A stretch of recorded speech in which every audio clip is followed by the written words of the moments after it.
Welcome to the 11th session of Opportunities. I trust God's helping you to see how bright the world can be for people who are sold out to God. When we die to our will and live to His, He leads us into a fulfilling and abundant life. Some of our greatest joys come from giving to others, and some of the greatest gifts we can give are affirmation and encouragement.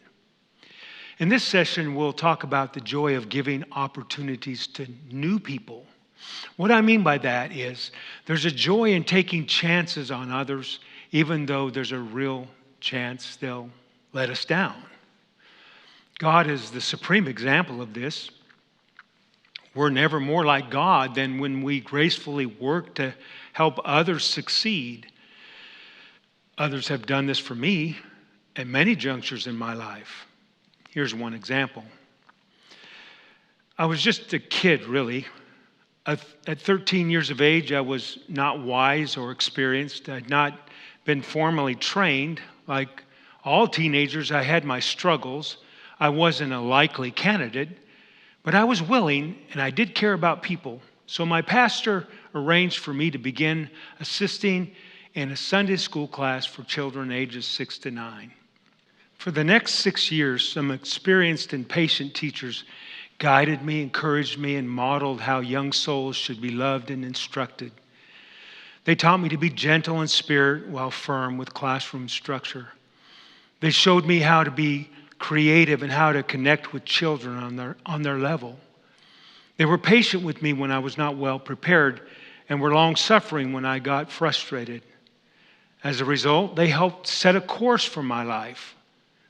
When I reached college, I majored in education, but I was already a veteran teacher. It wasn't until I was the person in charge of staffing children's ministries that I realized what a big deal it was for someone to trust a teenager with helping in a class. My mentor's example inspired me to carry on the tradition. Throughout the years, I've been able to give many young people the opportunity to take on responsibilities under my supervision. There have been some who didn't do well, but there have been others who have become very proficient in their area of ministry.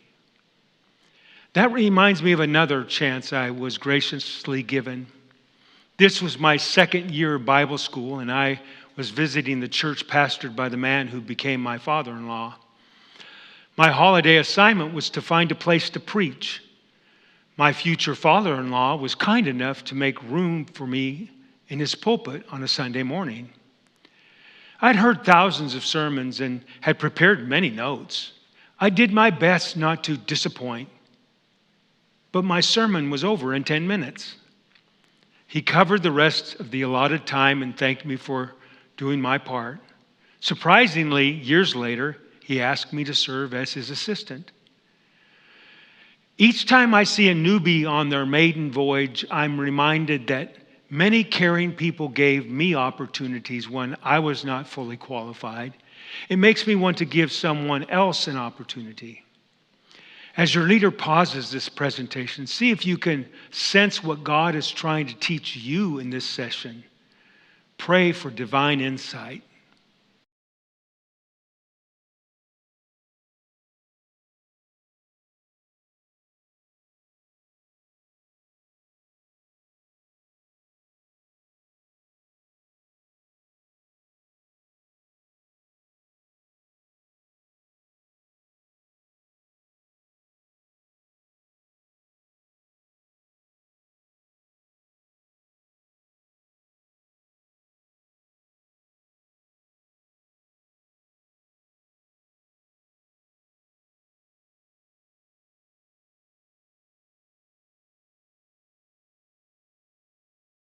We'll now jump to the 18th chapter of Acts to find an example of how first century believers gave new people opportunities to be part of the body of Christ. By being a part, I mean by allowing them to do important tasks. We can do this with confidence because we know that when it comes to eternal issues, none of us can be successful unless we let God do His work through us. So while we need to be careful in this matter, it's important that we give people the benefit of the doubt and trust God to help them with the task. If there's any fallout, God will help us with that as well. When Paul comes to Corinth, he meets a dynamic couple by the name of Aquila and Priscilla. The three of them were tent makers by trade and ministers of the gospel by calling. They enjoy a year and a half in which they teach and many people believe. That's about the time some people begin to cause them trouble, so for political reasons, Paul leaves town. Aquila and Priscilla accompany Paul to Ephesus, and then Paul returns to his home church in Antioch. This was Paul's MO. He would witness to people.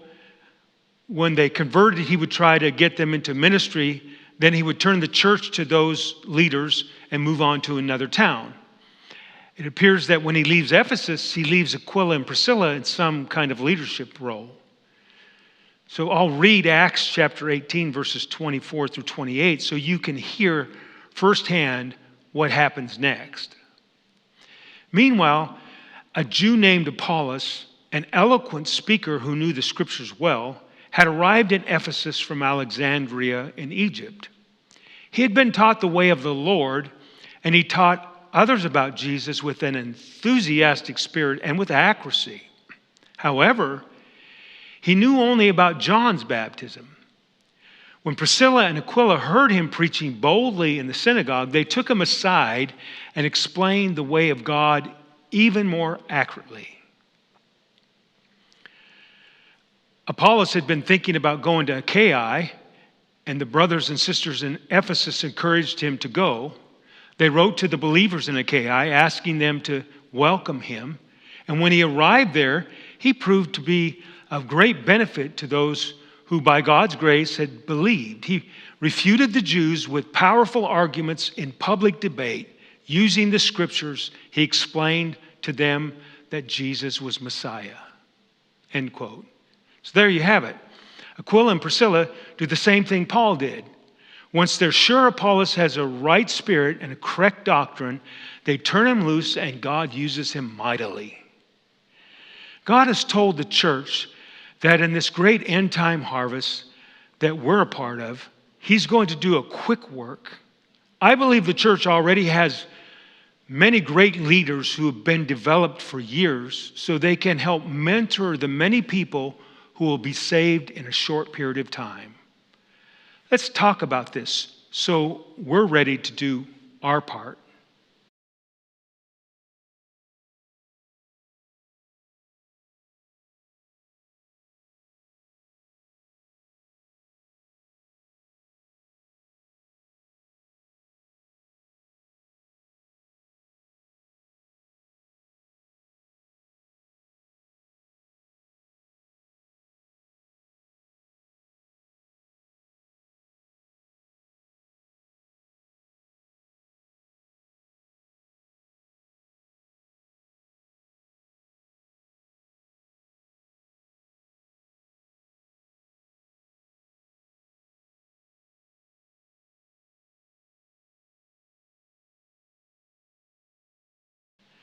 Before you share your experiences concerning this topic, allow me to remind you of a principle of nature that we can watch play out in the spiritual arena.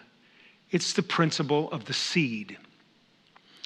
Once upon a time, a helicopter seed drifted down from a 30-foot red maple tree and landed on the sidewalk where it never had a chance. But then a storm blew in, and a gust of wind lifted the seed off the sidewalk high into the air. This time it fluttered down and lodged between a windshield wiper and the windshield. 2 days later, a man got in the car and drove 40 miles to the edge of a mountain village that had recently experienced a forest fire.